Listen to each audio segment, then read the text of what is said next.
Hello दोस्तों, good morning. स्वागत है एक बार फिर से आप सभी का एमजेटी एजुकेशन में। दोस्तों आज है 11 मई। आज की वीडियो में हम लोग बात करेंगे 11 मई 2022 के मोस्ट इंपॉर्टेंट करंट अफेयर के क्वेश्चंस के बारे में। पूरी वीडियो ध्यान से देखिएगा, पूरी वीडियो डिटेल में आपको समझाई गई है। अगर वीडियो पसंद आए तो वीडियो को लाइक और शेयर जरूर कर देना।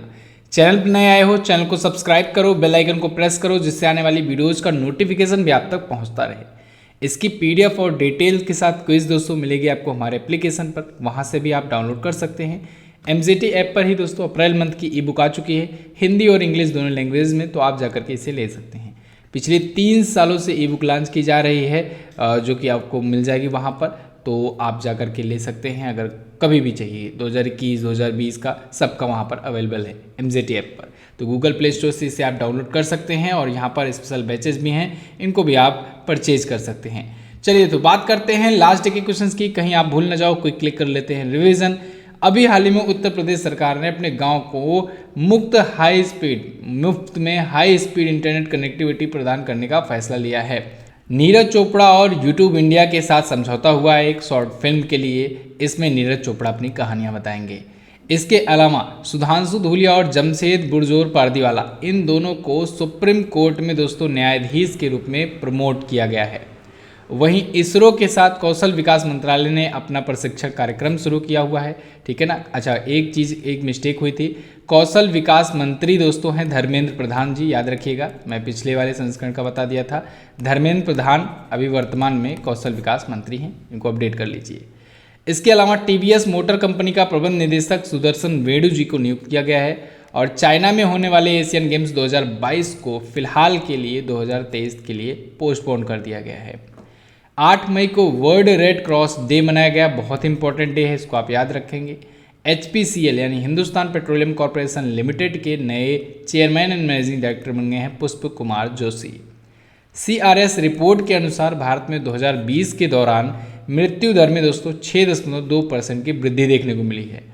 और वहीं WHO ने एक रिपोर्ट जारी कर के सबको चौंकाया है कि भारत में कोरोना की वजह से मौतों का संख्या जो है वो 47 लाख है, जबकि भारत ने 9 गुने कम आंकड़े बताए हुए हैं, ये कहना है WHO का। तो ये क्वेश्चंस थे कल के दिन के, जिनका आपने क्विकली किया रिवीजन। कल मैंने आपसे 2 क्वेश्चंस पूछे हुए थे जिनका आंसर करना था आपको। चैनल्सिस द्वारा जारी ग्लोबल क्रिप्टो एडॉप्शन इंडेक्स में भारत का कौन सा स्थान है, तो भारत 21वें स्थान पर है।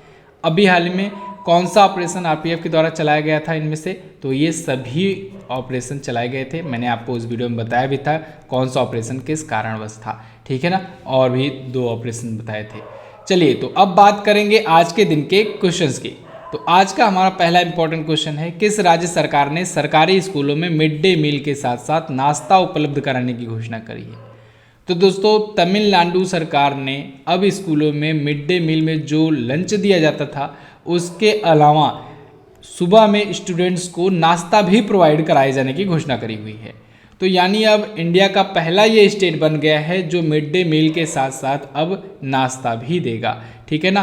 तो देखिए अब MK स्टालिन जो कि वहाँ के CM हैं, उन्होंने इसकी घोषणा करी हुई है। कारण बताया है इसके पीछे कि जो गरीब छात्र हैं उनको जब सुबह में भी मुफ्त नाश्ता मिलेगा, उसके बाद लंच मिलेगा, तो कुपोषणता को दूर किया जा सकेगा, उनकी पोषण की कमी को दूर करने में मदद मिलेगी और उनको जो सही पोषक तत्व हैं वो मिल पाएंगे। तो तमिलनाडु में ऐसा हुआ है।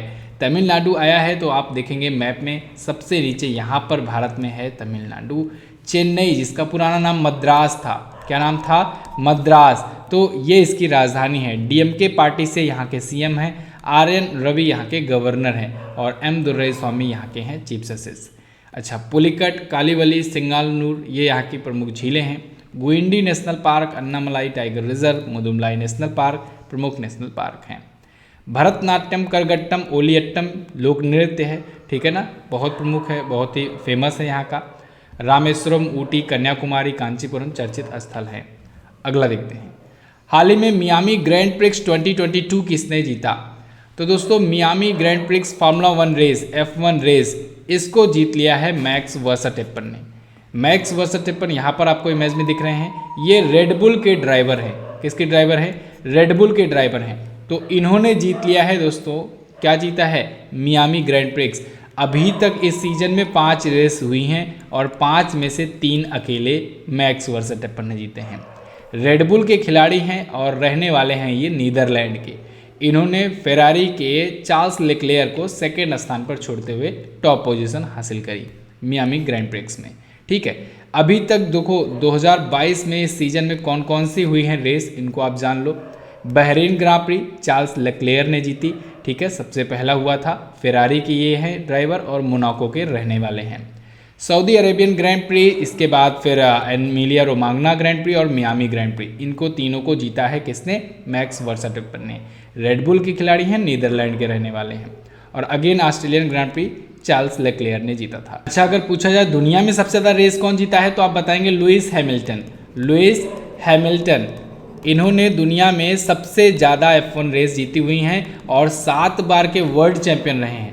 अच्छा, दुनिया में 100+ F1 रेस जीतने वाला इकलौता खिलाड़ी कौन है? यही है लुइस हैमिल्टन। ये ग्रेट ब्रिटेन के रहने वाले हैं और मर्सिडीज़ के ड्राइवर हैं। मर्सिडीज़ के ड्राइवर हैं। ठीक है, इनका नाम तो आपको बिल्कुल पता होना चाहिए और इनको नाइटहुड की उपाधि भी मिल चुकी है। अगला है खेलो इंडिया यूथ गेम्स 2021 का शुभंकर क्या है? तो खेलो इंडिया 2021 का शुभंकर है दोस्तों धाकड़। खेलो इंडिया 2021 का जो ये संस्करण है ये 2022 में आयोजित हो रहा है, क्योंकि 2021 में पोस्टपोन कर दिया गया था ड्यू टू कोविड-19। ध्यान से समझिएगा।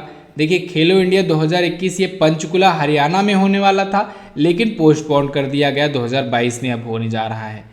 और 2022 का जो होने वाला था ये मध्य प्रदेश में होने वाला था, वो 5वां संस्करण है, वो अभी होगा। ठीक है ना, तो पहले ये हरियाणा वाला हो जाए, उसके बाद मध्य प्रदेश वाला भी होगा। तो यहाँ पर हम लोग बात करेंगे हरियाणा वाले की।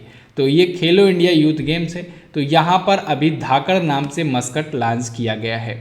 धाकड़ जो है ये हरियाणा का एक बैल है। ये भी पूछा जा सकता है कि किसको रिप्रेजेंट करता है, तो हरियाणा के एक बैल को रिप्रेजेंट करता है धाकड़। ठीक है, तो पंचकुला हरियाणा में आयोजित किया जाएगा 4 जून से 13 जून 2022 तक खेलो इंडिया यूथ गेम्स 2021। ध्यान रखिएगा, यहाँ 2021 लिखना मत भूलना। जैसे आप टोक्यो ओलंपिक होता था ना, टोक्यो ओलंपिक जब आप लिखते थे टोक्यो ओलंपिक 2020 हुआ तो 2021 में, लेकिन आप 2020 क्यों लिखते थे? क्योंकि वही संस्करण था, ये कोविड के वजह से पोस्टपोन हुआ था। ऐसे ही यहाँ पर भी हुआ था। अगर 2022 लिख लोगे तो मामला गड़बड़ हो जाएगा, तब वो मध्य प्रदेश वाला समझा जाएगा। ठीक है ना, ये इसका चौथा संस्करण था। इससे पहले 3 संस्करण हो चुके हैं। सबसे पहला कहाँ पर हुआ था? नई दिल्ली में। दूसरा कहाँ पर हुआ था? पुणे महाराष्ट्र में। तीसरा कहाँ हुआ? गुवाहाटी में। चौथा पंचकुला में। अब 5वां कहाँ पर होगा? मध्य प्रदेश में होगा। ठीक है, अगला वाला भी संस्करण आपको पता होना चाहिए। अच्छा, खेलो इंडिया यूथ गेम्स का ये तो जो मस्कट है 2021 का, इसका तो मस्कट है धाकड़ शुभंकर। लेकिन अगर खेलो इंडिया यूथ गेम्स का पारंपरिक शुभंकर पूछा जाए कि मतलब खेलो इंडिया यूथ गेम्स की अगर बात करें मस्कट की, तो जया और विजय है। क्या है? जया और विजय। जया जो रिप्रेजेंट करता है काला हिरण को और विजय रिप्रेजेंट करता है टाइगर को। दोस्तों, NTPC का एग्ज़ाम चल रहा है, आप देख ही रहे हो। एग्ज़ाम के जो क्वेश्चंस हैं ना वो प्रो लेवल के आ रहे हैं, बहुत अच्छे लेवल के आ रहे हैं। तो ऐसे में एक एक पॉइंट आपको डिटेल में समझना आवश्यक है। तो डिटेल में आप समझते चलोगे तभी मज़ा आएगा। ये हवाई में पढ़ने से कोई फ़ायदा नहीं होने वाला है। ठीक है ना, चलो अगला देखते हैं। हाल ही में कौन से में एयर स्क्वाड्रन को भारतीय तटरक्षक बेड़े में शामिल किया गया? तो अभी हाल ही में दोस्तों 845वें एयर स्क्वाड्रन को इंडियन कोस्ट गार्ड के बेड़े में शामिल किया गया है, कमीशन किया गया है। 845वां एयर स्क्वाड्रन जो होगा दोस्तों, इसमें HAL के द्वारा बनाए गए ये ध्रुव हेलीकॉप्टर्स होंगे। तो ये इसकी विशेषता होगी इस स्क्वाड्रन की। एडवांस ध्रुव मार्क 3 ALH हेलीकॉप्टर्स होंगे। ALH बोले तो एडवांस लाइट हेलीकॉप्टर्स। लाइट मतलब बहुत ही हल्का होता है ये। ठीक है ना, इसको HAL ने डिज़ाइन किया हुआ है, यानी हिंदुस्तान एरोनॉटिक्स लिमिटेड ने डिज़ाइन और डेवलप किया हुआ है और पूरी तरीके से मेक इन इंडिया अभियान के तहत ये बनाया गया है भारत में ही। तो ये इस स्क्वाड्रन की खासियत होगी। 845वां एयर स्क्वाड्रन बेड़ा शामिल किया गया है इंडियन कोस्ट गार्ड में, जिसके महानिदेशक हैं VS पठानिया और इन्होंने ही अभी हाल ही में इसे कमीशन किया हुआ है। क्लियर है? तो अच्छा, अब इंडियन कोस्ट गार्ड आया हुआ है, इसके बारे में जानिए। एक तो आप VS पठानिया का ही नाम देख लेंगे। VS पठानिया दोस्तों ये भी इम्पोर्टेंट नाम है क्योंकि ये अभी हाल फिलहाल में नियुक्त किए गए हैं। VS पठानिया, इसने अभी हाल ही में नेटपोल रेक्स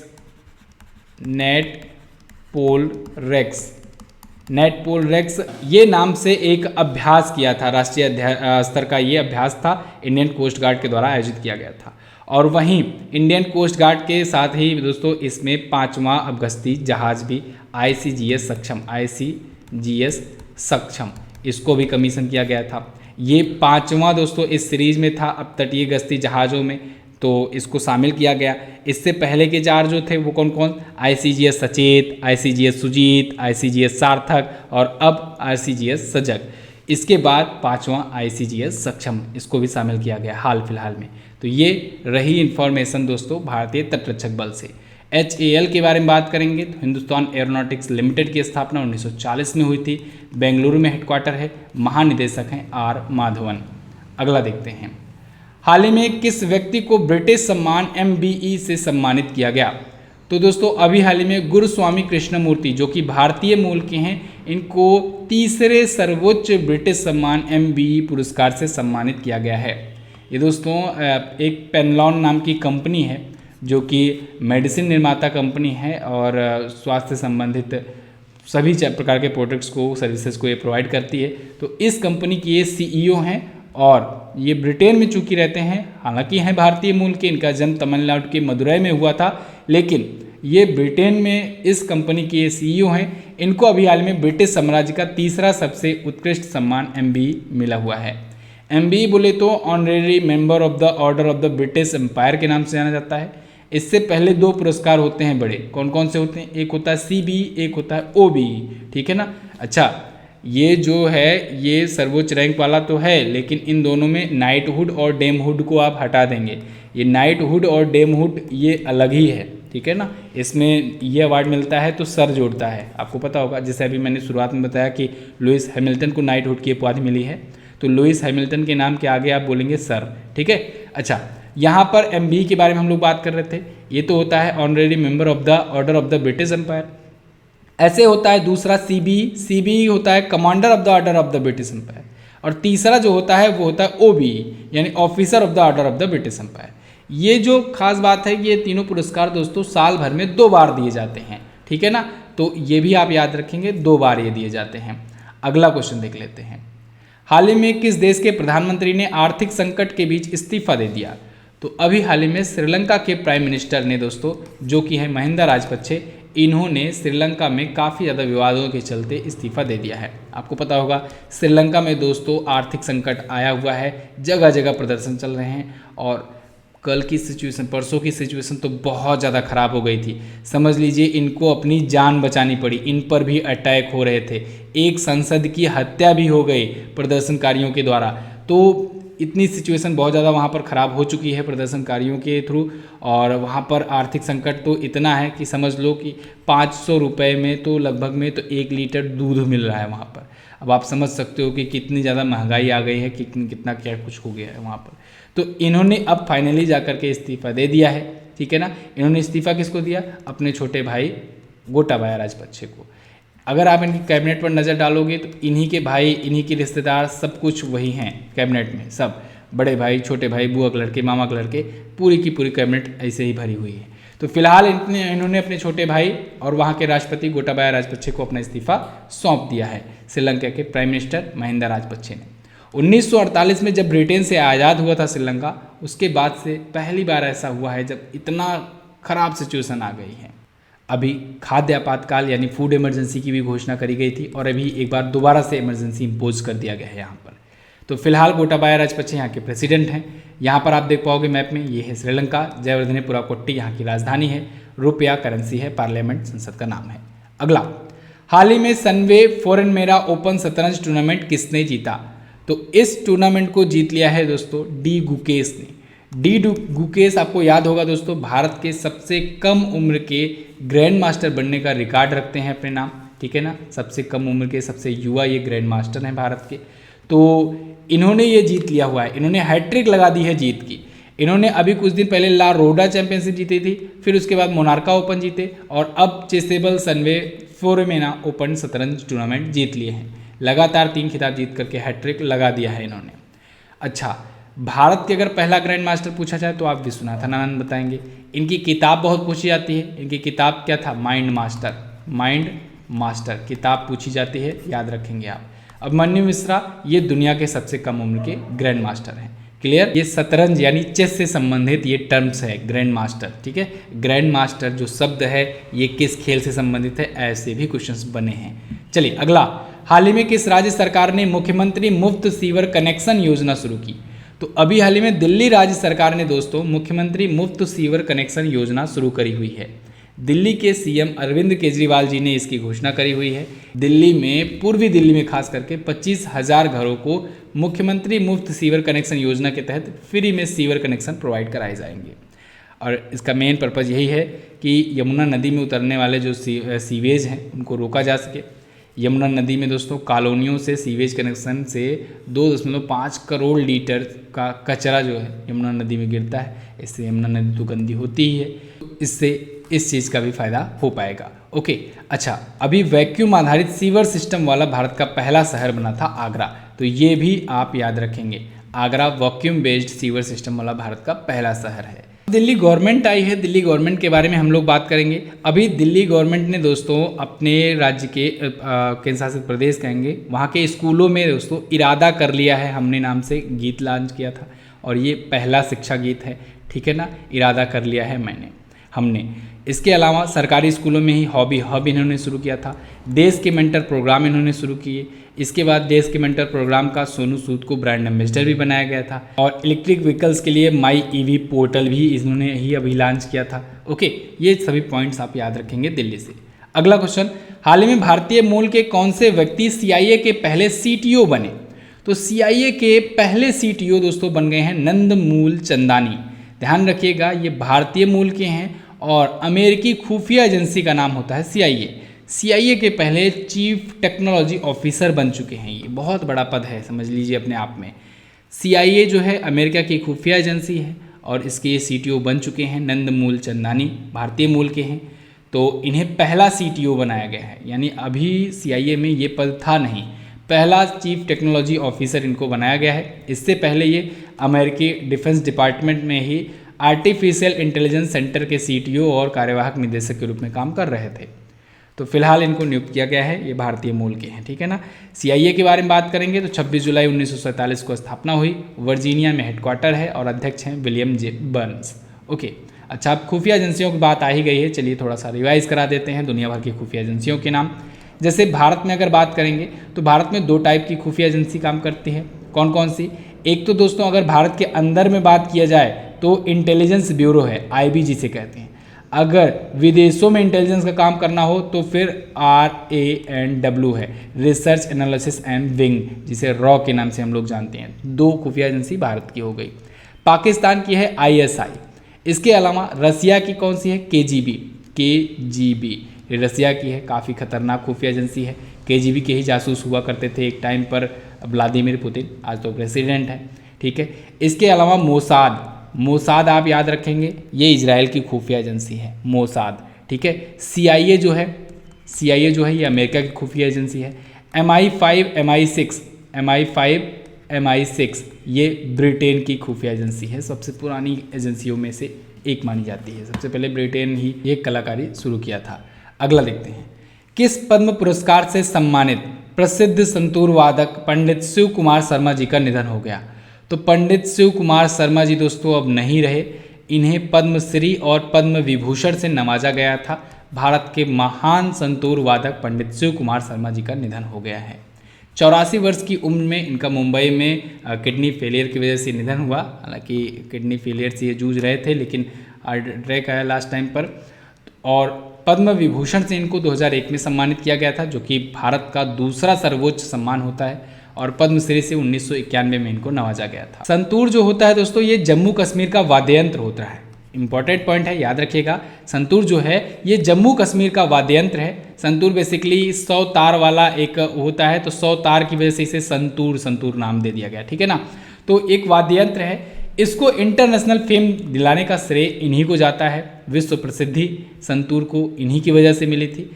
इनकी जोड़ी थी महान बांसुरी वादक पंडित हरिप्रसाद चौरसिया जी के साथ। इन दोनों की जोड़ी जब बैठती थी ना, लोग कहते थे वाह वाह। शिव हरि के नाम से इनकी जोड़ी को जाना जाता था। शिव से शिव कुमार शर्मा और हरि से हरिप्रसाद चौरसिया, 2 महान भारतीय शास्त्रीय गायक। इनकी जोड़ियों ने बहुत सारी फिल्मों में संगीत दिए हुए हैं। तो फिलहाल पंडित शिव कुमार शर्मा जी का निधन हो गया है और ये देश को के लिए बहुत बड़ी क्षति है। तो ये तो था दोस्तों आज का दिन का टॉप 10 करंट अफेयर का क्वेश्चन। आई होप आपको वीडियो पसंद आया होगा। वीडियो अगर पसंद आई है तो वीडियो को लाइक कर दीजिए और शेयर कर दीजिए अपने दोस्तों के पास। आजकल आप लोग वीडियो कम शेयर कर रहे हो, प्लीज़ वीडियो को शेयर करो, सपोर्ट दिखाओ, ठीक है ना। तो वीडियो को अगर आप शेयर करोगे तो हमसे जो बन पाएगा मैं अपनी तरफ से पूरी कोशिश किया करता रहूँगा। टाइमिंग वाला एक मैटर बच रहा है, टाइमिंग पर भी हम लोग फोकस कर रहे हैं कि थोड़ा और जल्दी वीडियो देने का प्रयास किया जाए। क्वेश्चन ऑफ द डे में आज का पहला क्वेश्चन आपके लिए, सुप्रीम कोर्ट में न्यायाधीश की नियुक्ति कौन करता है? अगला, HPCL का हेडक्वार्टर कहाँ पर है? दोनों क्वेश्चंस के बारे में आपको जो पता हो डिटेल में जरूर आंसर करना। RRB NTPC CBT 2 इस कोर्स को आप लोग जरूर लीजिए, इसको मैं ज़रूर रिकमेंड करूँगा आपको। अभी जो एग्ज़ाम्स हो रहे हैं दोस्तों ना, उसमें से बहुत बड़े बड़े चैनल्स धराशायी हो गए हैं। जिन्होंने जो भी पढ़ाया था आप जा करके फीडबैक दे सकते हैं लोगों की कि क्या क्या फीडबैक, क्या क्या रिस्पॉन्स आ रहे हैं। आप जो जो क्वेश्चन पूछे गए हैं उनको आकर के कैटेगरी बाय कैटेगरी वीडियोज़ में जा करके देख सकते हैं हमारे कोर्स में कि किस किस कैटेगरी में किस किस टॉपिक में वो वीडियो वो क्वेश्चन बताया गया है। मैंने आपसे पहले ही वादा किया था 100% कवरेज दिलाऊंगा। अब आपके ऊपर है कि वो उस 100% मटेरियल में से आप कितना तैयार करके जा पाते हो और कितना आपको आता है। बहुत ही सटीक जानकारी के साथ पूरा डिटेल में कोर्स ये डिज़ाइन किया हुआ है। हर एक क्वेश्चन कवर अप किया गया है। जैसे भी क्वेश्चंस आएंगे आपको समझ में आ जाएगा। अगर आप पूरा पढ़ के गए हो तो आपका कोई सा भी क्वेश्चन छूटने वाला नहीं है। आप जा कर के देखो, सबको समझ में नहीं आ रहा है कहाँ से क्वेश्चन आ रहा है, लेकिन जो यहाँ पे स्टूडेंट लिए थे कोर्स उनको बिल्कुल समझ में भी आ रहा है, वो आकर के मिला भी रहे हैं और उनको पता भी है किस कैटेगरी में कौन सा क्वेश्चन अवेलेबल है यहाँ पर। तो आप MJT ऐप पर जा कर के यहाँ पर आइकन बना होगा व्हाट्सएप का, जगह जगह पर बना रहता है, तो आप वहाँ से भी संपर्क कर सकते हैं। कोई भी डाउट है, कोई भी इशू है तो आप उसके बारे में बातचीत कर सकते हैं। चलिए बस रखते हैं इतना ही वीडियो में, मिलेंगे अगली वीडियो में। तब तक के लिए नमस्कार, जय हिंद, वंदे मातरम।